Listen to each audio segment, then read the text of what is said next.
June 15, 1990.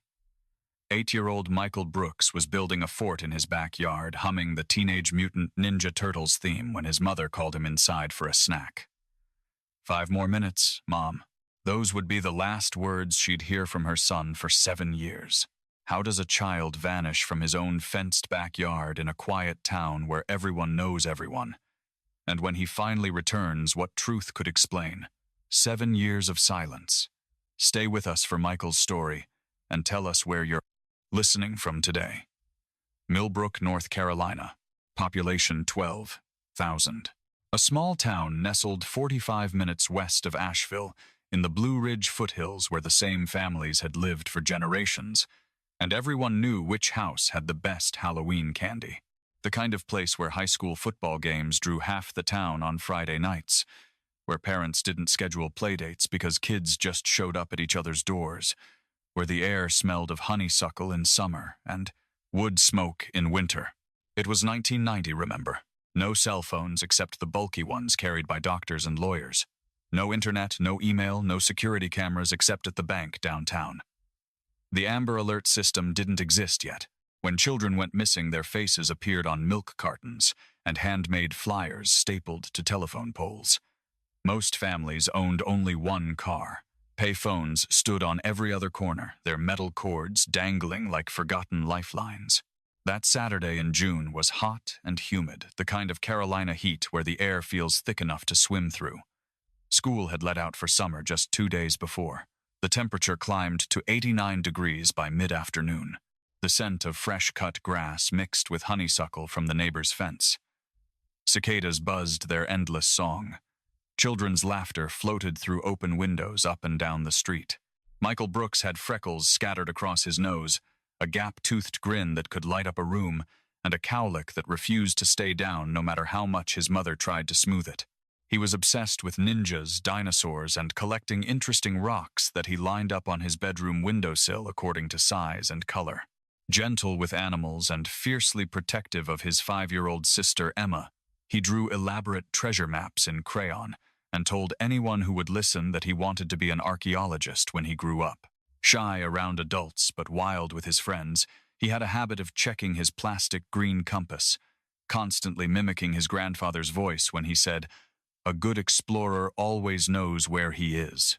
That Saturday in June started like 1,000 others before it. Pancakes, cartoons, the sound of children's laughter floating through open windows. Michael woke at 7:30 to sunlight streaming through his Teenage Mutant Ninja Turtles curtains. He pulled on his favorite outfit without being asked. Red shorts, a white t-shirt with a T-Rex on the front. Blue high-top sneakers with Velcro straps because he hadn't quite mastered tying laces yet. The compass hung around his neck on its lanyard, a birthday gift from his grandfather that he treated like a sacred talisman. "Dad, can we go to the creek later?" Michael asked between bites. "I want to look for fossils. Maybe tomorrow, champ. I've got to fix Mrs. Patterson's fence today. Can I help? You bet. My best assistant." By 9:30, Robert had left for Mrs. Patterson's house 3 blocks away, kissing Susan and ruffling Michael's hair on his way out the door. "Be good for your mom." By 10 o'clock, Susan was folding laundry while the kids played in the living room. Emma staging an elaborate attack on Michael's dinosaur village with her dolls. At 12:30, Susan put Emma down for her afternoon nap. Michael appeared at the kitchen door, bouncing on his toes with barely contained energy. "Can I build my fort? Just for a little bit, please." Susan glanced out the window at the bright afternoon. "Stay in the backyard where I can see you." "I will, Mom, I promise." She watched him gather his supplies, cardboard boxes from the garage that had held Christmas decorations. His dad's old brown wool blanket, scratchy but perfect for draping over structures. The compass, of course, never forgotten. A plastic sword for fighting off imaginary dragons. A red canteen filled with water in case he got thirsty during his expedition. He looked so small carrying all that equipment across the yard, so determined and brave and innocent. The neighbor's dog started barking frantically around that time, which was unusual because old Chester hardly ever made noise. Mrs. Chen next door would mention later that she thought she heard a vehicle idling in the alley behind the houses, but she couldn't be sure. Michael had mentioned something at lunch, too, something Susan didn't think much of at the time. A nice man at the playground yesterday had asked about his compass. Said he was a treasure hunter, too. She'd made a mental note to remind Michael about stranger danger, but got distracted by Emma spilling her milk, and the moment slipped away into the chaos of ordinary life. At 3:47, Susan opened the kitchen door. "Michael, come, get a snack." His voice floated back from inside the fort. "5 more minutes, Mom. Okay, but then you're coming in. It's getting too hot out there." She let the screen door close and turned back to the counter, started slicing apples and arranging graham crackers on a plate. The phone rang, her sister calling about Sunday dinner plans. Susan talked while she worked, keeping one eye on Emma, who was coloring at the kitchen table with intense focus. The conversation lasted 12 minutes, ordinary chit-chat about who was bringing what dish and whether their mother's hip was feeling better. When Susan hung up at 4:02, she finished preparing the snacks. Apple slices arranged like flower petals, graham crackers, little cubes of cheese, a glass of lemonade with ice that clinked cheerfully against the sides. She called out at 4:15, "Michael, snack time, nothing." She walked to the back door, looked out. The fort was still there, blanket draped exactly as before, boxes in their places. The red shovel stuck upright in the dirt. But no Michael. She stepped outside. The heat hit her like a wall. "Michael, honey, come on!" Silence, except for the cicadas and Chester still barking his head off next door. The compass lay on the ground near the fort entrance, its lanyard stretched out like an accusation. Michael never took that compass off. Never. The canteen sat propped against a box still full. The plastic sword rested inside the fort. The gate to the backyard was closed, just as she'd checked it locked earlier that morning. Her heart started to beat faster. She checked the garage, calling his name. Checked the side yard. Ran to the front yard. Sprinted to Mrs. Chen's house and pounded on the door. "Have you seen Michael?" Mrs. Chen hadn't. Mr. Rodriguez, 2 doors down, hadn't either. Susan ran home and searched the house top to bottom, throwing open closet doors, looking under beds, checking the basement, even though she knew he wouldn't be inside. Emma woke up crying, sensing her mother's panic. Susan drove frantically around the block, leaning out the window and calling Michael's name until her throat hurt. She stopped at the playground 4 blocks away. Empty. Drove to the creek. Empty. When she pulled back into the driveway at 4:50, Robert's truck was there and he was standing on the porch looking confused. "I can't find Michael." The words came out in a rush. "I can't find our son." Robert's face changed in an instant, shifting from confusion to sharp alarm. He ran through the house, calling Michael's name, his voice getting louder and more desperate with each room. Then he was out the back door, vaulting the fence, crashing through the woods behind the property, while Susan stood frozen in the backyard, staring at that half-built fort. At 5:03, Robert called 911.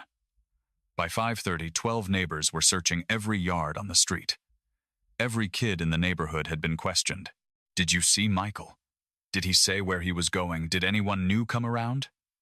Robert ran through the woods, calling his son's name until his voice went hoarse. Susan sat on the back porch with Emma in her lap, both of them staring at the red shovel, unable to look away. By the time the first police cruiser turned onto Oakwood Street, Michael Brooks had been missing for 1 hour and 18 minutes.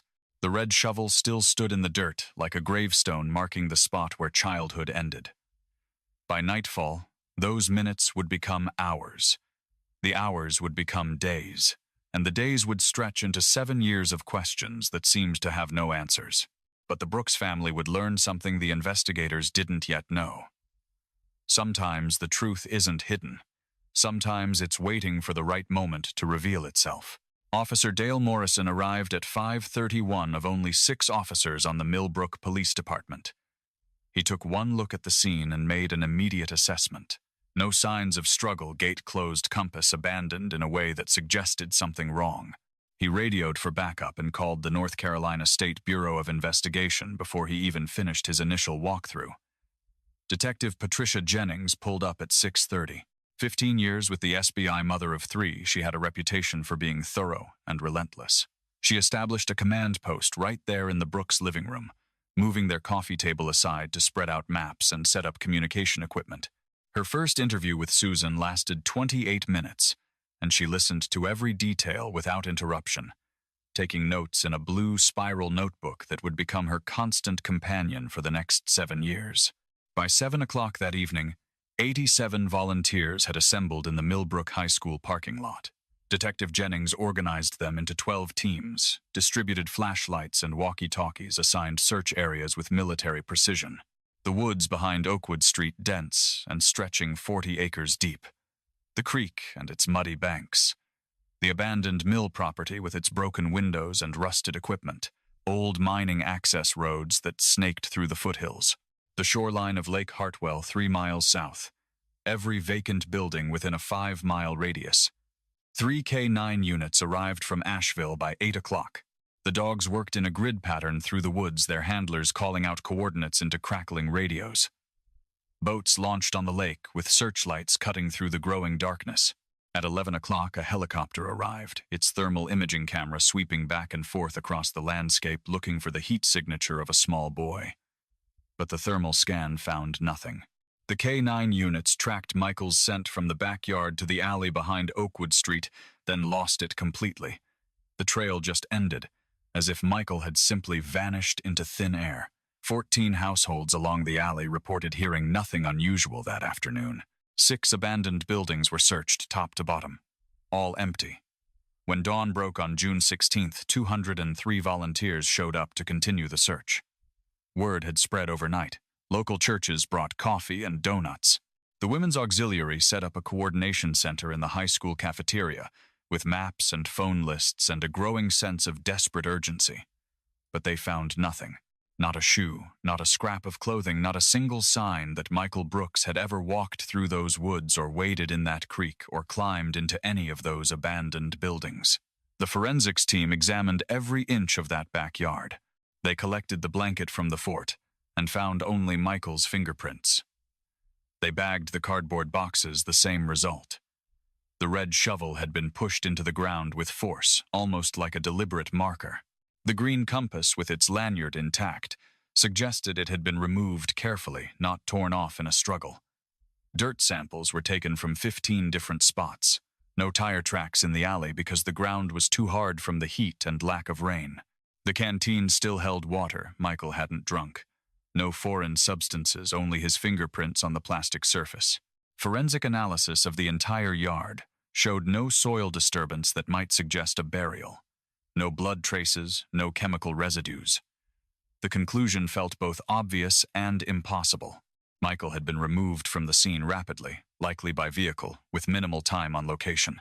The search dogs told the clearest story. Primary scent trail from backyard to side gate to alley. Then nothing. The scent ended abruptly 15 feet into that alley, which meant only one thing. Michael had gotten into a vehicle either willingly or by force. Detective Jennings interviewed 147 people in the first week. Mrs. Eleanor Chen, 68 years old, heard her dog barking crazy-like around 3:30. Thought she heard a vehicle idling sounded like a truck or van, but by the time she got to her window to look, there was nothing there. Mr. Carlos Rodriguez worked in his garage from 3 until 4:30 and heard nothing unusual, saw no unfamiliar vehicles. Amanda Preston, 14 years old, had been walking home from a babysitting job around 4 o'clock. She passed the alley behind Oakwood and saw what she described as a dark blue or black van, older model, kind of beat up. Didn't think anything of it at the time. Couldn't see the driver or make out a license plate. 7 of Michael's classmates were interviewed. They all mentioned how Michael loved talking about treasure hunting. One friend, Tommy Martinez, remembered something specific. Michael said a man at the playground knew about treasure maps and old mines. Said the man was really nice and showed them drawings of where gold might be hidden. The timeline reconstructed itself like a puzzle with missing pieces. 3:30, a vehicle arrives in the alley. Somewhere between 3:35 and 3:45, someone approaches Michael. Perhaps they show him a treasure map, use the lure of adventure to gain his trust. Between 3:47 and 4:05, Michael leaves with this person. By 4:15, when Susan calls for him, the vehicle is long gone. But how did someone know Michael would be alone in that backyard? How did they approach without anyone seeing? Why didn't Michael scream or fight or run? 23 individuals were initially flagged as persons of interest. Leonard Hayes, 52, unemployed, lived 4 blocks away, with a 1978 conviction for indecent exposure. He'd been seen at the playground multiple times, but hospital records showed he was at the VA in Asheville from 2 until 6 that afternoon, a 45-minute drive each way. Cleared. David Morales, 34, construction worker, owned a dark blue van that matched Amanda Preston's description. He'd only moved to Millbrook 3 months earlier. Initially hostile and uncooperative during interviews, his alibi checked out solid.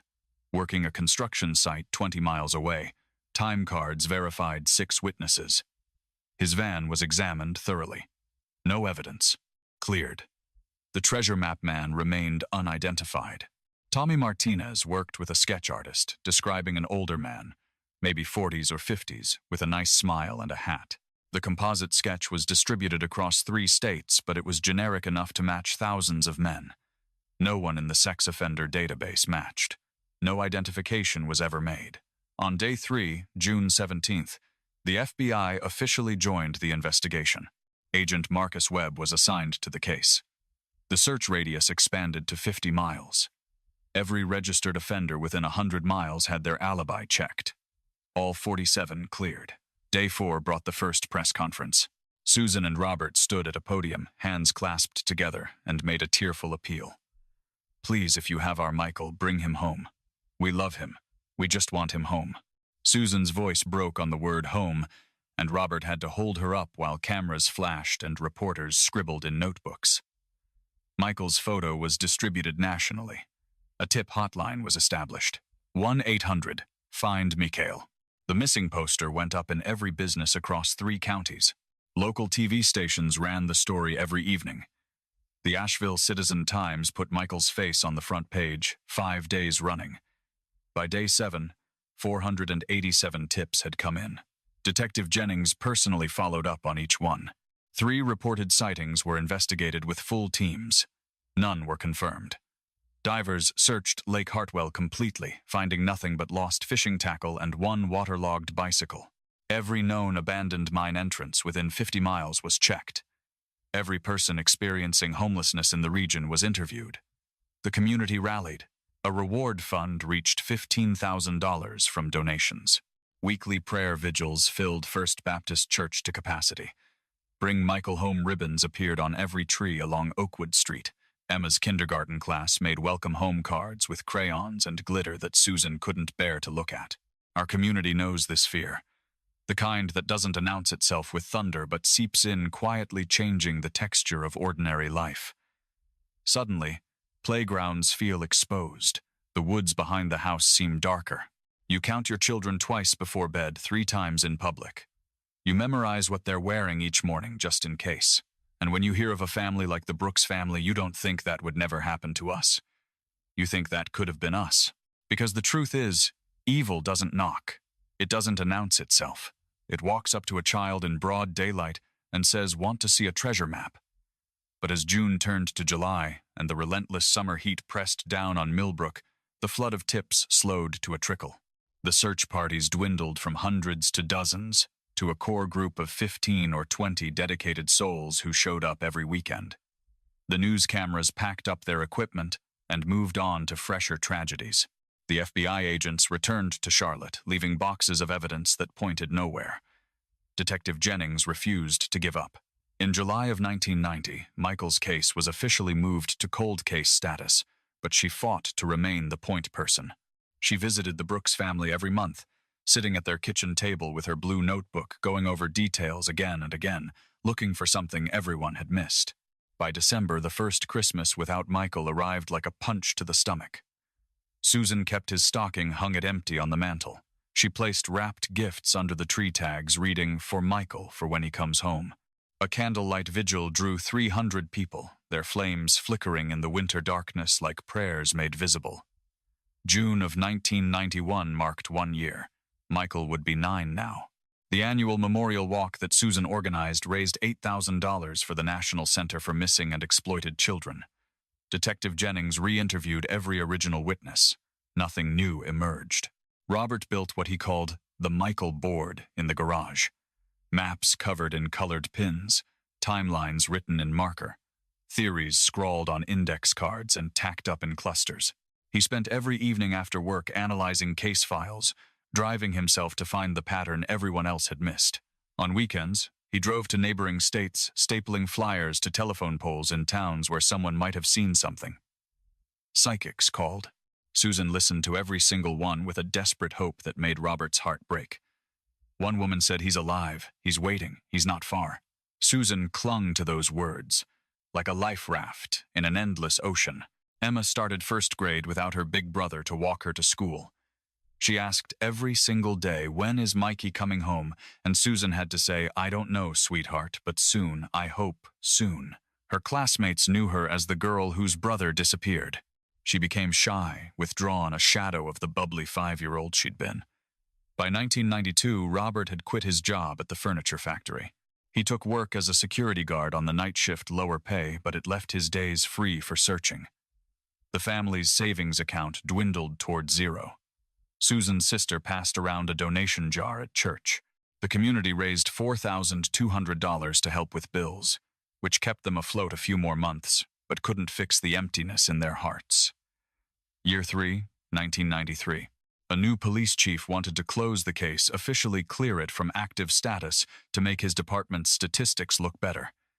Detective Jennings fought him at a town council meeting. Robert testified, standing at the podium with shaking hands. "My son is out there. Someone took him." That crime doesn't disappear because time passes. The case remained open, but only barely. Media coverage had dried up completely. Our community knows what it means to live with absence. Not the clean grief that comes with funerals and closure, but the jagged grief of not knowing. The grief that wakes you at 3 a.m, wondering if they're cold, if they're scared, if they remember your face. The grief that makes every brown-haired boy in a crowd make your heart stop for one terrible instant. The grief that never gets a casserole or a sympathy card because it never ends. Susan developed a routine that became her anchor. Every Monday, she printed new flyers and spent the day distributing them. Every Wednesday, she called the National Center for Missing Children, always hoping for updates, always disappointed. Every Friday, she met Detective Jennings for coffee, the two women sitting in the back corner booth at the diner, going over the same information one more time. Every Saturday, she searched a new area, warehouses and abandoned properties and places where someone might hide a child. Every night, she kissed Michael's photo on the mantel and whispered, "Love you to the moon and back." Milestones passed like mile markers on a highway to nowhere. 1994, Michael would be 12. He'd be starting middle school, trying out for baseball, maybe getting interested in girls. 1995, 13. Emma turned 10 that year and made the same birthday wish she'd made for 5 years running. "I wish for Mikey to come home." Michael's bedroom remained exactly as he'd left it. Dinosaurs lined up on the windowsill in perfect order. Ninja Turtles sheets still on the bed. The fort in the backyard weathered and falling apart, but Susan absolutely refused to take it down. That red shovel stood in the ground, rusting slowly, a monument to everything they'd lost. False hopes came and went, like cruel jokes. 1992, a boy matching Michael's description was found in Tennessee. DNA test proved it wasn't him. 1994, an anonymous caller claimed to have seen Michael in Georgia. Jennings investigated for 2 months before discovering it was a hoax. 1995, a body was found in the woods. For 3 terrible days, the Brooks family couldn't breathe until forensic analysis revealed an adult male missing for 10 years. Robert was hospitalized in 1996 for stress-related heart palpitations. His doctor said, "You're destroying yourself with this searching. You need to accept reality and move forward." Robert looked him straight in the eye. "I'm already gone if I stop looking for my son." Community support waned as the years piled up. People moved on. New families moved into the neighborhood who didn't know the story, who wondered about that crazy family at the end of Oakwood Street, who kept up those faded ribbons and never took down that falling-apart fort. The annual memorial walk that had drawn hundreds in 1991 attracted only 50 people by 1996. Detective Jennings got promoted to lieutenant that year. She was offered the chance to transfer the Brooks case to another investigator. She refused. "This is my case," she said. "I made a promise to that family. Our community knows that time doesn't heal all wounds. Sometimes time just teaches you how to carry them. The Brooks family learned to smile at Emma's school plays while their hearts shattered. Learned to celebrate Thanksgiving at a table with an empty chair that everyone pretended not to see. Learned to answer "How are you?" with "Fine, thanks," when the truth was they hadn't been fine in 6 years and might never be fine again. They learned that survival isn't the same as living, but they also learned something else. Hope is a choice you make every single day, even when the world tells you you're a fool for hoping. Winter turned to spring in early 1997. Detective Jennings pulled out every single case file and started from scratch. New technology was becoming available. Early internet databases. Improved testing methods. She re-examined the composite sketch, reached out to the FBI's new behavioral analysis unit, sent them everything she had. "I don't care if it's been 7 years, she told Agent Webb over the phone. Someone knows something. May of 1997. Susan's 37th birthday came and went with no celebration. Emma, now 12 years old, asked a question that hung in the air like smoke. "Mom, do you think Michael remembers us?" Susan looked at her daughter, this girl who'd grown up in the shadow of her brother's absence. "I think he sees the moon every night, just like we do. And maybe he knows we're looking at it too." That night, Susan couldn't sleep. She sat in Michael's room, held his T-Rex shirt to her face, breathed in a scent that had long since faded. She whispered to the empty room, "If you can hear me, baby, come home. However you can. Just come home." 4 weeks later, on a Tuesday afternoon in June of 1997, 7 years almost to the day since Michael Brooks vanished from his backyard, Fort Detective Patricia Jennings received a phone call that would prove that. Persistence, hope, and a mother's love could outlast even the darkest silence. The voice on the other end of the line was young, scared, searching for words. When he finally spoke, he said 3 sentences that brought Jennings to her knees. "My name might be Michael. I think I've been gone for a really long time. Can you help me find my family? June 10th, 1997, 2:47 in the afternoon." Patricia Jennings sat at her desk, eating a dry turkey sandwich and reviewing the Brooks file for probably the 100th time when her phone rang. Extension 447. Her direct line. Detective Jennings, SBI. Silence. Just breathing, uncertain and young. "Hello, is this?" The pause stretched out. "Is this the number for missing kids?" She sat up straighter, sandwich forgotten. "This is Detective Jennings. Who am I speaking to?" Background noise filtered through. Cars passing. The electronic beep of a grocery scanner. Then, a voice that made her hand freeze on the pen. "I don't know what my name is, but I think it might be Michael." The sandwich fell from her hand, landing on the case file and spreading mayonnaise across a 7-year-old photo. Michael Brooks. From Millbrook. I saw a poster. Really old poster in a store. It said 1990. That's me in the picture. I think that's me. How old are you? Her hands shook so badly she could barely write. 15. Maybe. I think. Where are you right now, Boone? Payphone. I don't have much change left. She was already grabbing her keys, her radio, her jacket. Stay there. Don't move. What's the address? He read off street signs with a voice that trembled. She radioed Boone Police Department while keeping him on the line, spoke in clipped, urgent tones about sending officers immediately. This is the Brooks case. 7 years cold, the boy might be alive. Stay on the line with me, she said. What do you remember? I remember a fort and dinosaurs. And someone used to say, love you to the moon and back. Was that real? Her voice broke despite 15 years of professional training.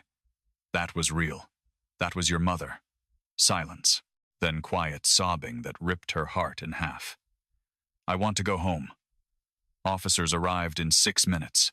Jennings drove the 2 hours to Boone in 90 minutes flat, her hands gripping the steering wheel so tightly her knuckles went white. She brought the photo of 8-year-old Michael, the one that had been reproduced on 10,000 flyers, and held it against her chest like a prayer. The Boone police station interview room smelled of stale coffee and industrial cleaner. A teenage boy sat at the metal table. Lanky frame, brown hair longer than in the photo face, aged by 7 years of time and who knew what else. But the eyes. Those were the same eyes. Michael. He looked up, studied her face with an intensity that felt almost painful. You were at my house after I disappeared. You had a blue notebook. She had to sit down before her legs gave out. Yes, I did. I remember you. The verification process moved quickly. Boone Hospital took him in for examination. Height 5 feet 6 inches consistent with growth projections. Weight 118 pounds underweight for his age. Identifying marks matched perfectly. The birthmark on his left shoulder shaped like a comma. The small scar on his right knee from a bicycle accident when he was 6. Dental records obtained from Dr. Miller's office matched the forensic analysis. DNA would take 48 hours, but everyone already knew. This was Michael Brooks. Dr. Sarah Chen, a child psychologist, conducted the initial interview while Jennings watched through one-way glass. Michael sat calmly, almost too calmly, displaying what Chen later described as dissociative symptoms. His memory came in fragments. Some things crystal clear, others completely gone. He repeatedly asked, "Is this real? Is this really happening?" as if he couldn't quite trust his own senses. The clothing he wore wasn't what he'd disappeared in. Baggy jeans, an oversized plaid shirt with no tags, worn sneakers that had seen better days. He had $3.47 in his pocket, and nothing else. When asked how he got to Boone, he said, "I walked and hitchhiked. I've been trying to get home for 3 days. Jennings showed him the composite sketch, the drawing that had hung on bulletin boards across 3 states for 7 years. His face went white as paper. That's him. That's the man. First confirmation in 7 years that they'd been looking for the right person. But who was he? Where had he taken Michael? What had happened in those missing years? When they asked, Michael shut down completely, shook his head, wrapped his arms around himself. "I need to see my family first. Then I'll tell you everything." The investigation team assembled quickly. FBI agent Marcus Webb back on the case after 6 years. Dr. Sarah Chen. A victim advocate named Rebecca Moore. Detective Frank Costello from Boone PD. They developed a strategy. Priority 1, determine where Michael had been held. Priority 2, identify the perpetrator and assess if he remained a threat. Priority 3, preserve Michael's safety. Priority 4, carefully reunite him with his family. Evidence preservation happened methodically. Michael's clothing bagged for forensic analysis. Photos taken of old injuries, faded scars, signs of malnutrition. Medical records sealed. His brief statement recorded, but it revealed almost nothing useful. The Treasure Map Man composite was reissued across 5 states now. All child abduction cases in the region from 1990 to 97 were reviewed. Any similar patterns? Any matching suspects? Databases searched for other, recently found children who might share the same captor. Michael said he'd walked from north of here, which meant the Tennessee border area. Search parameters narrowed to a 50-mile radius of Boone. Every rural property, every isolated cabin, every place someone might hide a child for 7 years. But Michael's cooperation had limits. "I'll help. I will. But please," his voice cracked. "I just want to see my mom first." Dr. Chen made the call. He needs this before he can process anything else. Jennings agreed, but cautiously. They couldn't release his location to media, not yet. The perpetrator might flee, or worse. They couldn't bring Michael to Millbrook, too public, too risky.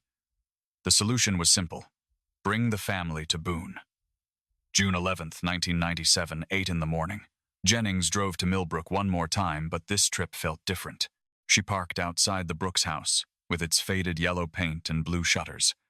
The ribbons still tied to trees along the street, weathered and pale. The fort still visible in the backyard, a skeleton of cardboard and hope. She knocked. Susan answered, looking like she always did. Disheveled hair, eyes red from another sleepless night, wearing clothes that hung loose because she'd lost weight over the years and never bothered to replace her wardrobe. "Detective Jennings. What happened? Did something? Can I come in? Is Robert here?" They sat on the couch, the same couch where Jennings had first interviewed them 7 years ago. Emma was at school. The house felt frozen in time, photos of 8-year-old Michael covering every surface like shrines. Jennings took a breath. "I have news." Susan's face cycled through every human emotion in 3 seconds.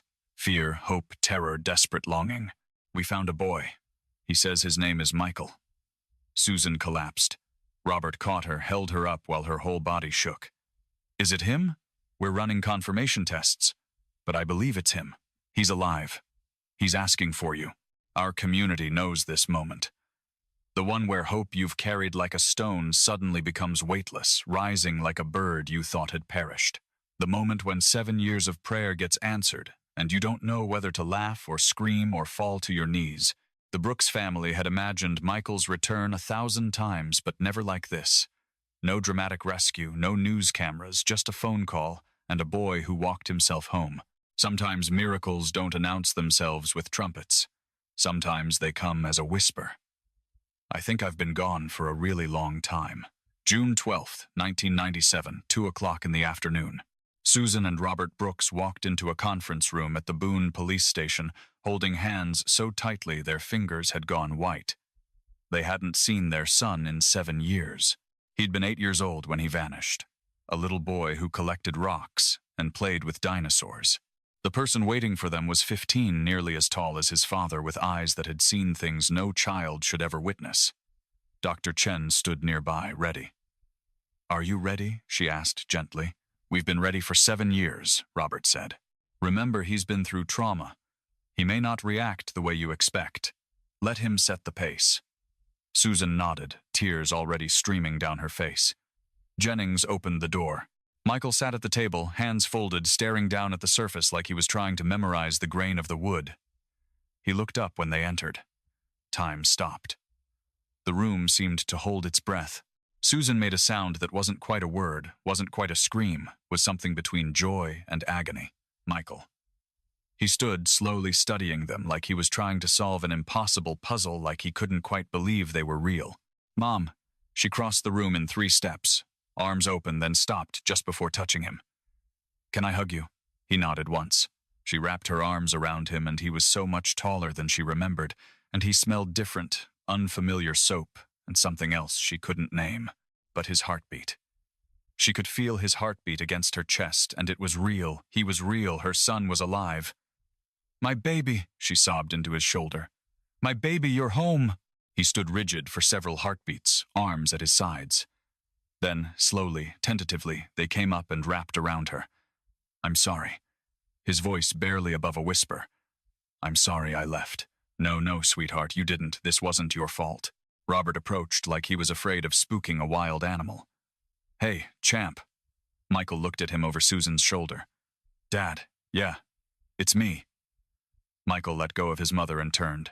Robert pulled him into a bear hug, this boy who was nearly his height now, this stranger who was also his son.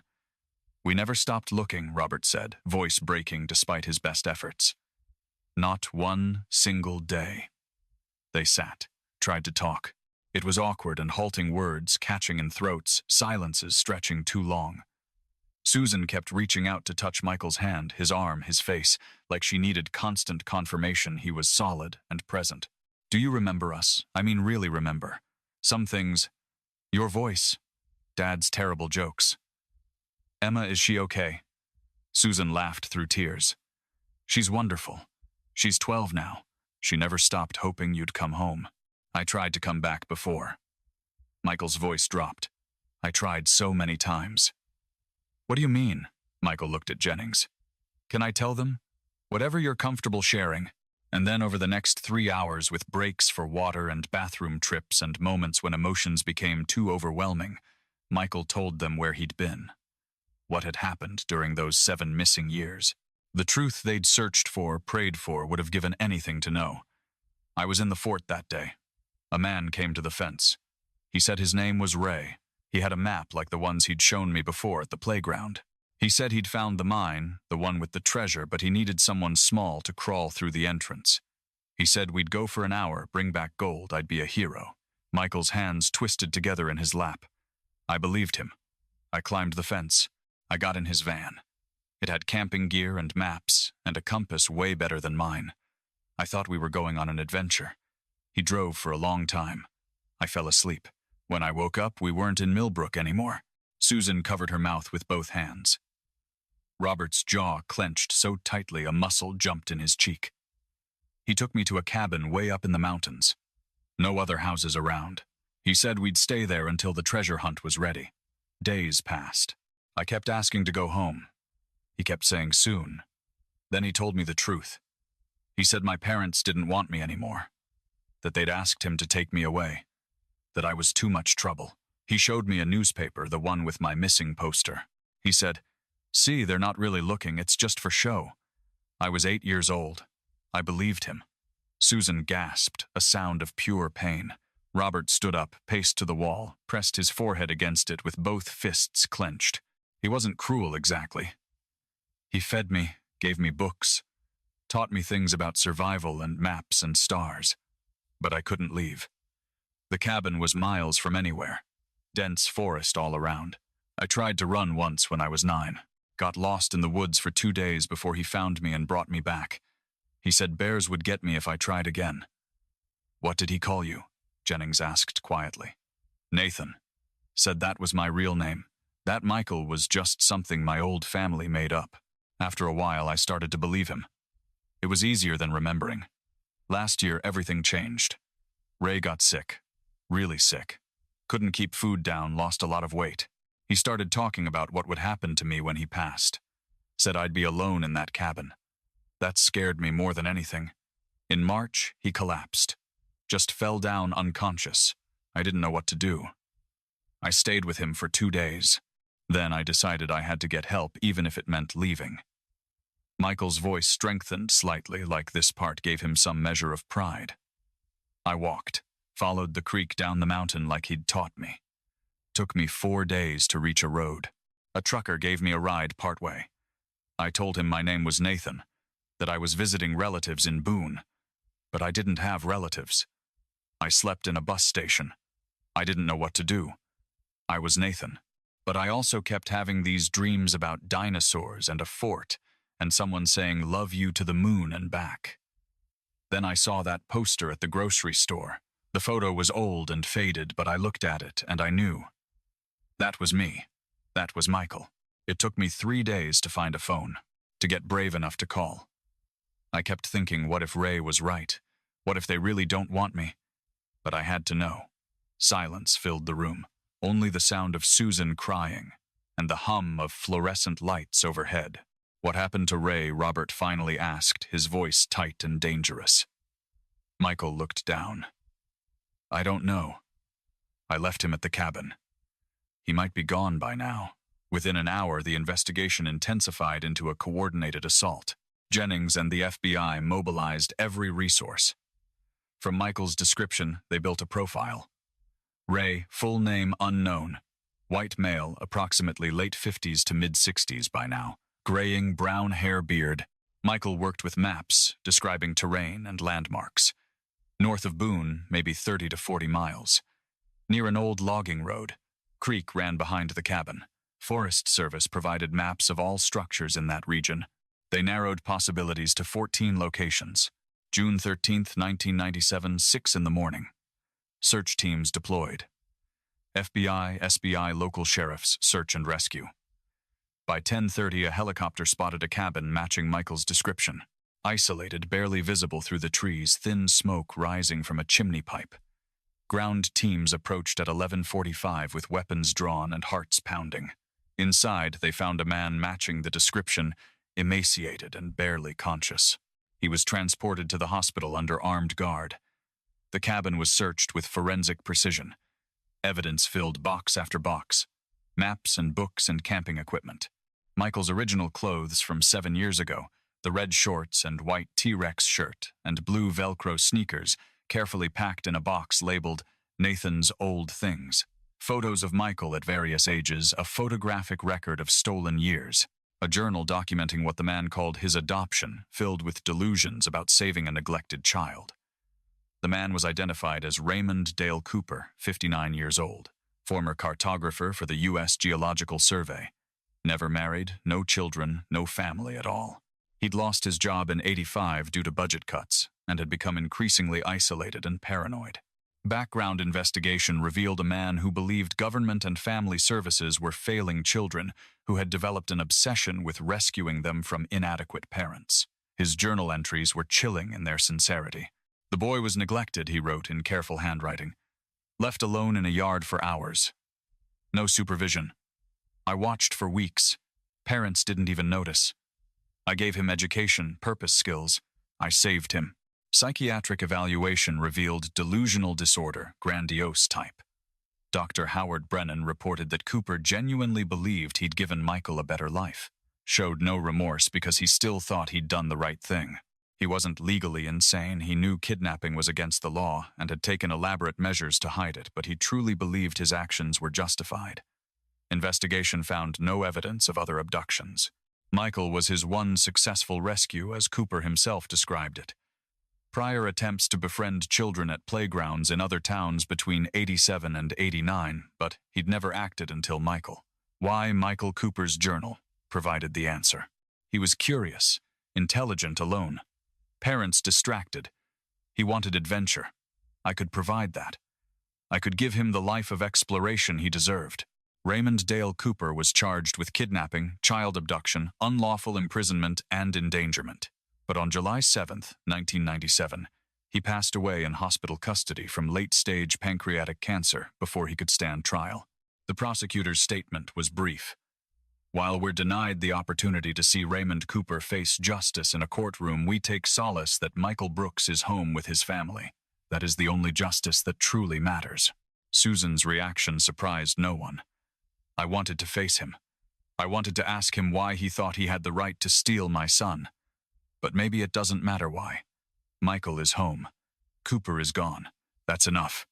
Robert was more direct. I'm glad he's gone. I won't apologize for that. National media attention exploded. Boy found after 7 years appeared on every news channel. Oprah's producer called. 60 Minutes requested an interview.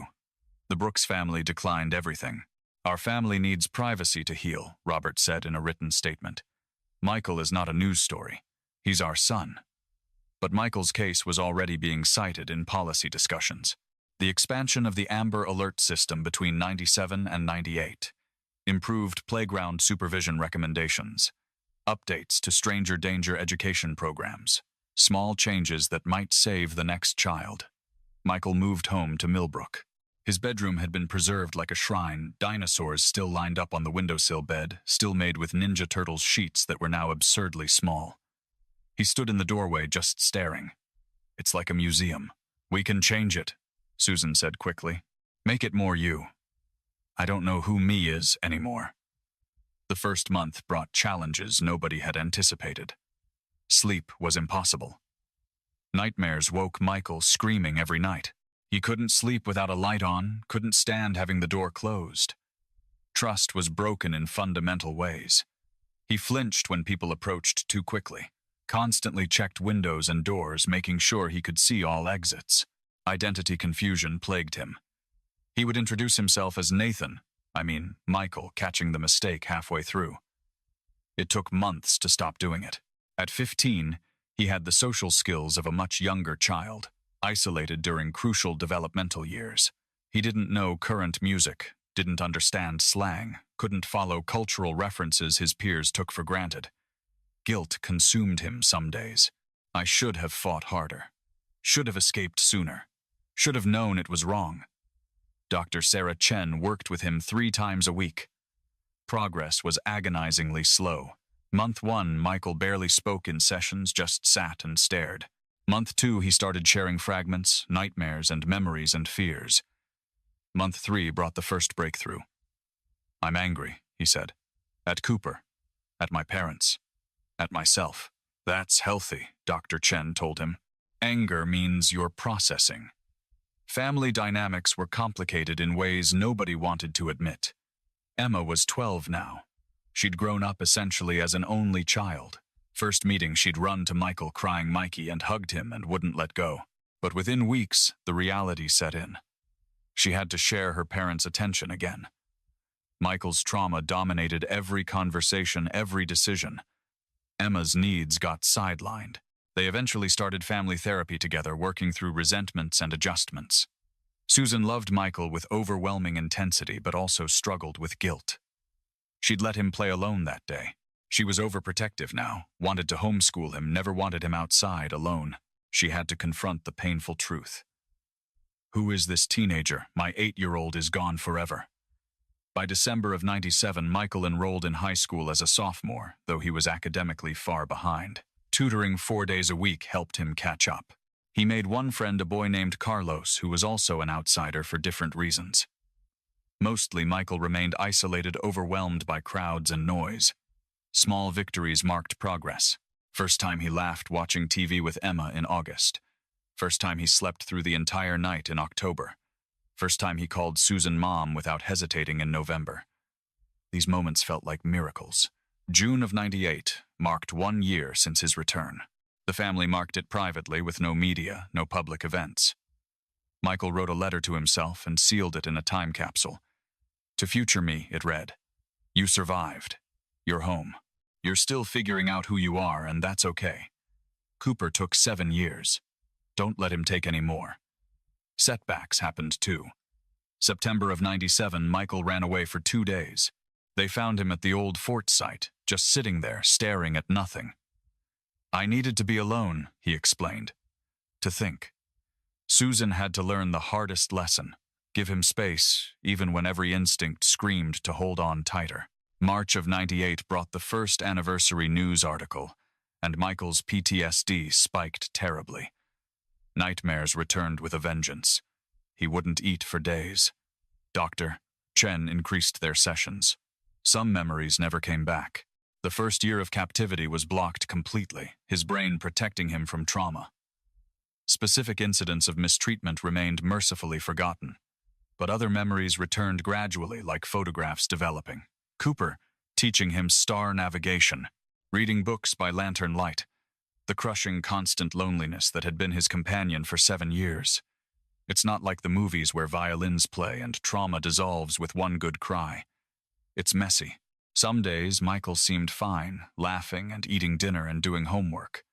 Other days, he couldn't get out of bed. Some days, Susan could look at him and see her son. Other days, she saw only what had been stolen.